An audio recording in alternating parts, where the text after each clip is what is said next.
Donc aujourd'hui, c'est l'apparition. On célèbre Shivaratri. Donc ce qu'on m'a expliqué, c'est que pour ceux qui adorent Shiva, c'est un peu pareil que pour ceux qui adorent Vishnu. Ceux qui adorent Vishnu, ils observent des Ekadashi, et ceux qui adorent Shiva, ils observent des Shivaratri. Et il y a un Maha Shivaratri qui est aujourd'hui. Il y en a un qui prédomine pour tous, en fait. Comme nous, on dit que Bhima Ekadashi, j'ai trouvé un verset, en fait, une citation. Un verset qui explique ce qu'il y avait deux sons de cloche. Comme quoi que la bénédiction que Bhima avait reçue pour suivre les Ekadashi, parce qu'on sait que Bhima est une manifestation de Shiva dans les Védas de Vasudeva. Et comme il n'arrivait pas à suivre Ekadashi, donc il a reçu une bénédiction spéciale de Vyasadeva, que s'il suivait celui-là, c'est comme si qu'il suivait tous. Et il y avait une différence d'opinion, que c'était réservé que pour Bhima. Et en fait, j'ai trouvé un verset qui explique que c'est pour tout le monde, en fait, cette bénédiction. Ouais. Il y a un verset qui explique ça. Donc, de la même manière, en observant ce Shivaratri, en fait, on a le bénéfice d'adorer Shiva. Alors, les Vaishnavas n'adorent pas Shiva dans une position de l'être suprême. C'est d'ailleurs une des 10 offenses au Saint-Nom, de considérer le nom du Seigneur Vishnu et du Seigneur Shiva sur un même pied d'égalité. Alors, comment comprendre ces fameuses citations qui sont dans la Hari Bhakti Vilas, qui expliquent que celui qui adore Govinda mais qui n'adore pas Shiva, son adoration est vaine. Et celui qui est un adorateur de Shiva mais qui rejette Govinda, son adoration est vaine. Pourtant, on a vu que, par exemple, quand Bhaktivedanta Swami Prabhupada est venu en Occident, il a beaucoup prêché contre l'adoration des devas. Et même quand on a ouvert le temple, quand on a inauguré le petit temple de Gopishvara Mahadev, il y a des dévots qui nous ont traités d'adoration de demi-dieux, dans le sud, des dévots dans le sud. En fait, c'est un tattva, une vérité très difficile à comprendre. C'est que Shiva, il est à la fois le Seigneur et à la fois il est différent. Donc c'est très compliqué. La Brahma Samhita explique que c'est comme le lait et le caillé. Du lait, si vous mettez de la présure, vous obtenez du caillé. Mais quand une fois que c'est passé du caillé, vous ne pouvez pas revenir au lait. Eh bien, c'est la même vérité qui existe entre le Seigneur Vishnu et le Seigneur Shiva. Bhaktivedanta Swami Prabhupada explique qu'une différence, c'est que le Seigneur Vishnu, il n'est jamais en contact avec son énergie externe. Donc, au moment de la création, quand il injecte les êtres vivants, en fait, les jivas, en fait, à chaque destruction complète, tous les êtres vivants, avec leur corps subtil, entrent dans le corps du Seigneur pour dormir le temps, en fait, d'une vie de Brahma, finalement. Parce que l'inspiration du Seigneur et l'expiration, c'est 100 années de Brahma. On ne va pas refaire le calcul, c'est inimaginable. Mais en fait, tous les êtres vivants, au moment de la destruction, rentrent dans le Seigneur, en fait. Alors c'est mystique. Et tous les éléments matériels redeviennent décomposés, ce qu'on appelle le Mahatattva. Les 3 gunas, etc., tous les éléments, les sens, etc., redeviennent dans un état latent. Et au moment de la création, de nouveau, ça se mélange ensemble, parce que l'âme anime la matière. Et selon leur vie passée, les êtres vivants reprennent exactement en fait, les mêmes activités et l'univers de nouveau tourne à travers l'action intéressée. Quand le Seigneur explique Maya Dakshina Prakati, bon bref, il dit que cette énergie matérielle, elle agit sous ma direction, mais qu'elle est activée par le désir des êtres vivants. C'est le désir, l'action intéressée. Par exemple, là je me dis, oh la belle paire de lunettes. C'est mon désir qui active, vous comprenez. Donc l'univers matériel, il est activé par le désir des êtres. Donc si le désir est pur, ça devient Vaikuntha, le Seigneur se manifeste. Mais si le désir n'est pas pur, alors on obtient l'âge de Kali. C'est ce qui différencie le Satya Yuga et le Kali Yuga. Et au milieu, il y a une dégradation en fait des influences que les êtres reçoivent, et graduellement, il y a des désirs sans souffrance, traitera, et graduellement la souffrance apparaît dans les êtres pour complètement les recouvrir, et des mauvaises qualités. C'est ce qu'on appelle le Kali Yuga. Hein? C'est intéressant de comprendre. C'est simplement de la manière qu'on agit que ce monde nous apparaît. Si par exemple dans notre cœur il y a la concupiscence, on voit que des belles filles partout. Oh, la belle fille. Mais si dans notre cœur il n'y a pas de concupiscence, on voit l'âme partout. Vous comprenez ? Donc c'est notre désir qui nous fait voir les choses. Si on est un tricheur, on voit des tricheurs partout. Mais si on n'est pas un tricheur et qu'on nous triche, on se dit mais qu'est-ce que c'est cette chose ? Ça m'est étranger, par exemple. On ne peut pas la comprendre. Il faut un certain temps pour l'analyser, parce qu'elle est étrangère à nous-mêmes. Par exemple, le Seigneur Shiva s'est expliqué que toujours il énonce le Srimad Bhagavatam, parce que c'est un grand Vaishnava, c'est le plus grand des Vaishnavas. Et un jour, Krishna, il a vu un beau perroquet. Un perroquet merveilleux. Et il a été attiré parce qu'il chantait son nom de la même manière que Radharani chante son nom. Krishna, Krishna, avec les mêmes émotions et tout. Donc il était vraiment intrigué, Krishna. Donc il a appelé le perroquet est venu, toi. Et puis il a commencé donc à reproduire les expressions de Radharani. Donc il était complètement fasciné. Imaginez-vous un perroquet qui n'est pas différent de Radharani. Et là, Lalita et Vishaka sont arrivés et ils lui ont dit c'est le perroquet de Radharani, il faut que tu lui rendes parce que sans son perroquet, elle peut pas vivre. Parce qu'en fait, Radharani, quand elle est séparée de Krishna, elle est souvent avec ce perroquet et elle lui partage ses émotions en lui donnant des petites grenades.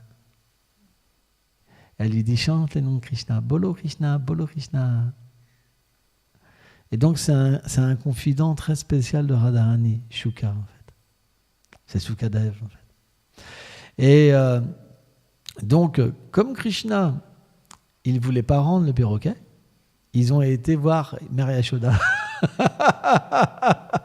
Et donc Mère Yashoda, elle est arrivée, elle dit maintenant il faut que tu rendes le perroquet, c'est l'heure de te laver, viens. Et Nanda Maharaj, il ne mangera pas avant que tu viennes, alors arrête d'arrêter les jeunes filles et viens avec moi.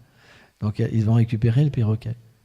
Mais quand Radha et Krishna ont voulu quitter leur divertissement, ils ont demandé à Shuka de rester pour énoncer le Bhagavatam.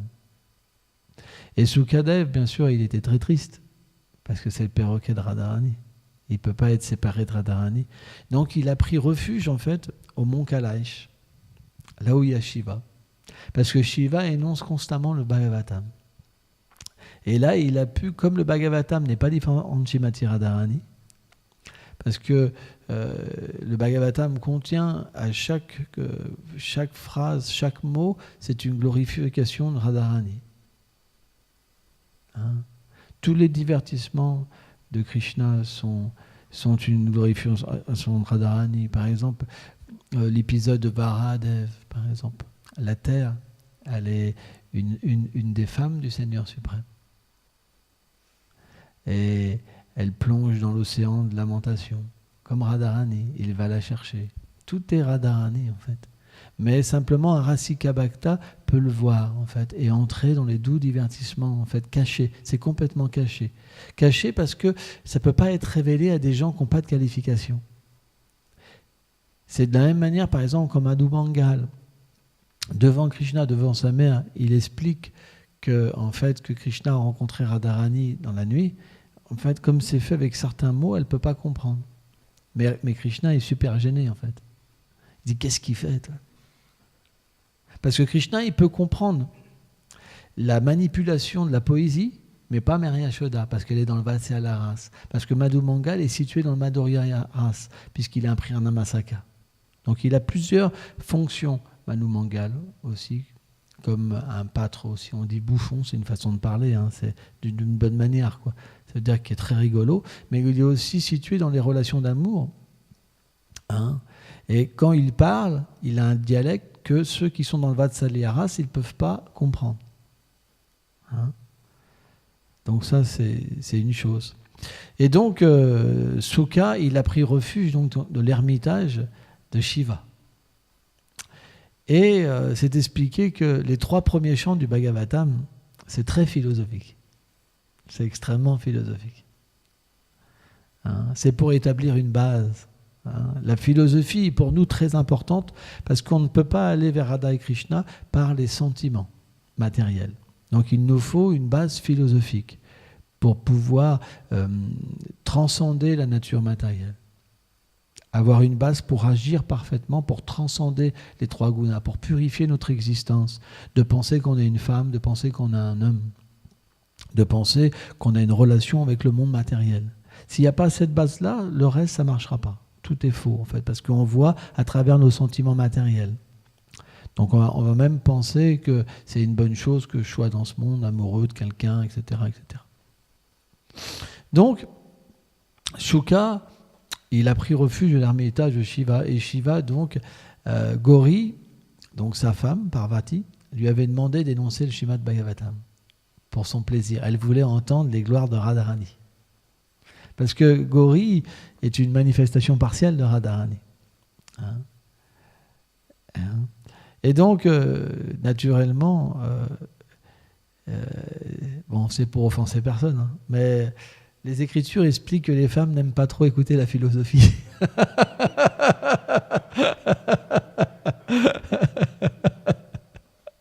Et donc, même Gauri, hein, quand Shiva il a commencé à parler le premier chant, deuxième chant, elle s'est endormie.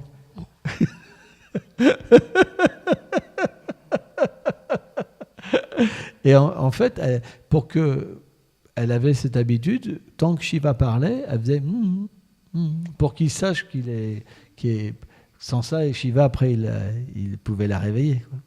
Hein. Mais comme il y avait, Sukha était là et que c'était un perroquet, donc il a mémorisé parfaitement le son de Gauri. Quand elle faisait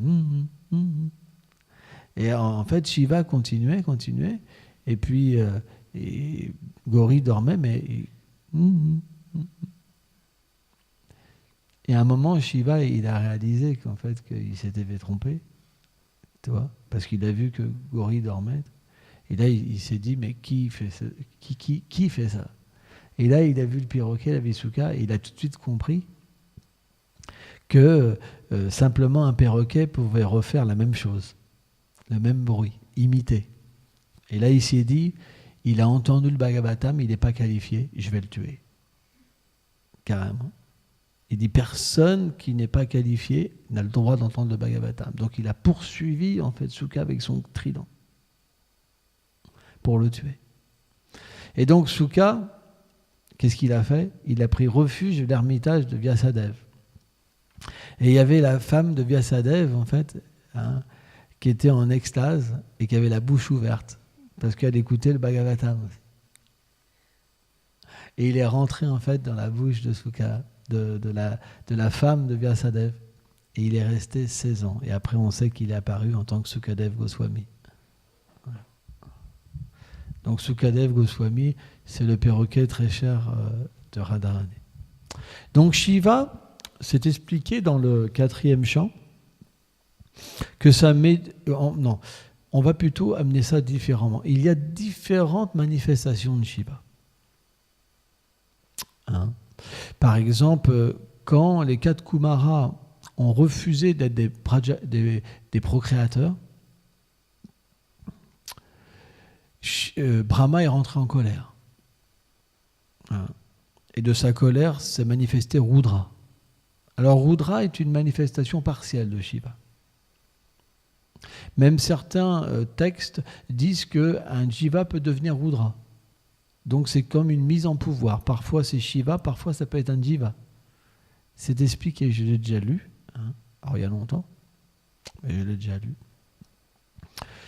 Et on explique que quand même le Shiva qui est au-delà de toutes circonstances matérielles, parce qu'on dit que Shiva est en contact avec le tamagun, l'ignorance. C'est pour ça qu'il a donc un aspect sombre. Mais il existe une planète au-delà des univers matériels qu'on appelle Shiva Loka, où Sadashiva est présent. Donc le Srimad Bhagavatam, en fait, relate que sur cette planète, il y a un arbre banyan immense.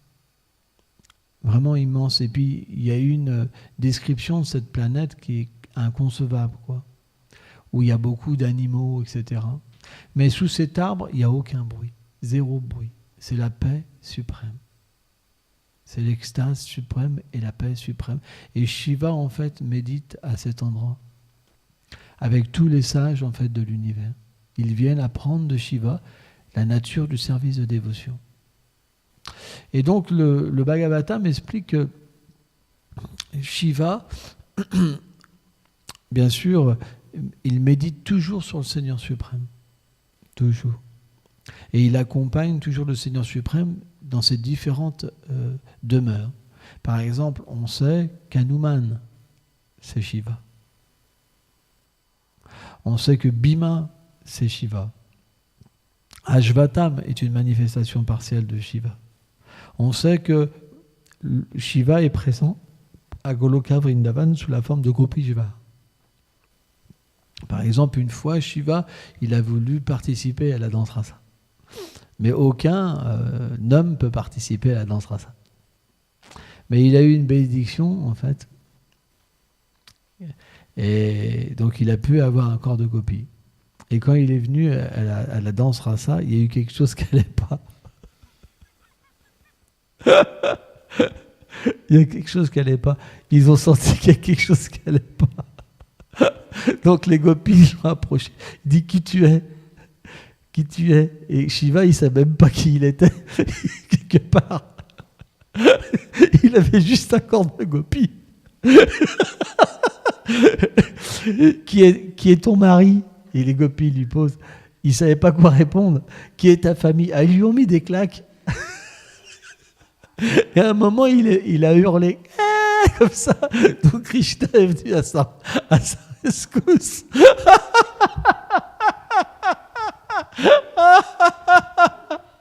Krishna est venu à sa rescousse. Et il lui a dit, bon, tu ne peux pas participer, mais je te donne cette bénédiction que tu sois le gardien de ma danse rasa. Donc, dans tous les endroits où Krishna est présent, et il y a ces 12 divertissements, Shiva est présent pour garder l'endroit. Donc, sans la bénédiction de Shiva, on ne peut pas entrer dans les divertissements du Seigneur suprême. Hein? Même c'est expliqué, quand les impersonnalistes, ils essayent par un pouvoir mystique, les tridents de Shiva les empêchent en fait, d'entrer. Ils ne peuvent pas. En fait. Donc, certaines personnes adorent Shiva avec une mauvaise conception. Pourquoi? Alors, il y a d'autres divertissements qui expliquent ça. Une fois, Daksha. Alors, Daksha, c'est un des fils fameux de Brahma, qui est très puissant, Daksha. C'est expliqué, il est aussi effulgent que des soleils, hein, très puissant. Et aussi, ses filles se sont mariées avec même des Kashyapa Muni, etc., des puissants personnages. Il a eu, si mes souvenirs sont bons, 13 ou 14 filles, Daksha. Et donc, une de ses filles,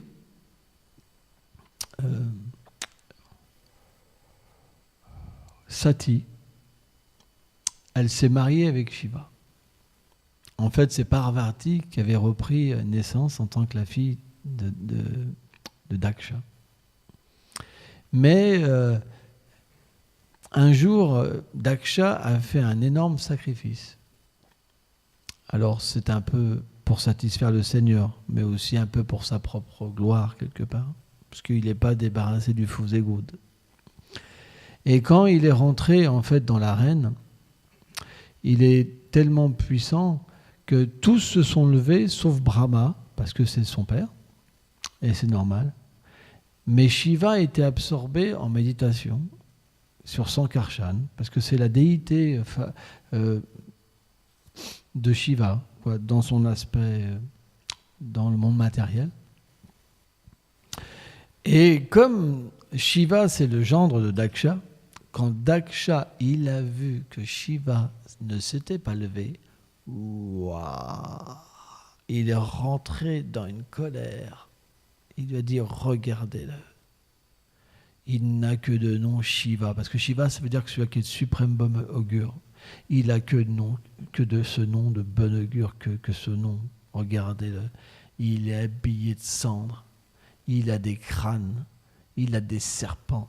Il ne se lave jamais. Il a complètement incendié Shiva, comme ça. Et Shiva restait passible. Pourquoi ? Parce que Shiva est au-delà de toutes les contingences matérielles. Mais il y avait les disciples de Shiva, en fait, qui étaient là. Et Daksha, en fait, donc, il a été vraiment, en fait, mauvais. Mauvais. Mais bon, Shiva est rentré chez lui. Il a toléré. Comme un Vaishnav tolère les insultes. C'est un principe Vaishnav. Un Vaishnav tolère. Un Vaishnav peut se mettre en colère et détruire qui il veut.